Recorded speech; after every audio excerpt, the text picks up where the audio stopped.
Now, I want to trace back to where a bomb went under your boxing career, because suddenly it all went wrong. Presumably, this was the Vietnam question and the Army draft. You are called up for the Army. You take 2 tests, and you fail them. And then suddenly the matter goes to the Pentagon, because you were then Cassius Clay, you were Muhammad Ali, but you were a famous figure, and suddenly you, the man who'd failed 2 tests, were passed A1. Is that true? Is that how it happened? Well, yes, they said I was mentally deficient or something because I didn't pass my tests twice. Yeah, tell me about those tests. One test was in Miami. Old test like if you had 15 apples and you sold 2 1/4 of these apples, and 3/3 of these apples was destroyed. How many do you have left? I don't know the answer.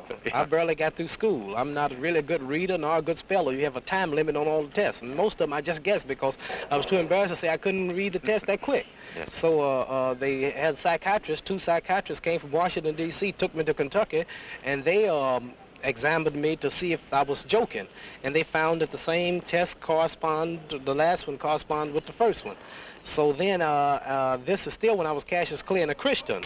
But after the Islamic, the Muslim faith was pronounced that I had joined, and the name Muhammad Ali, then all of a sudden I became wise. Then they lowered the standard that anybody who made at least 18 on their test, which was awful low, must go to the Army. Well, this got me, see. Yeah. Now, did they do this because of you, do you think? Well, I really don't know. It's hard to believe that such a powerful government in a country like America would change your whole system just to get one black man in the service.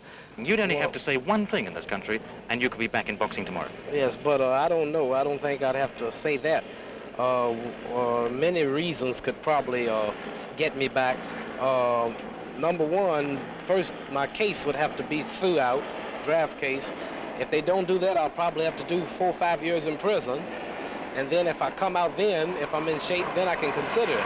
Money means nothing to me, nor boxing, when it comes to the freedom of your people.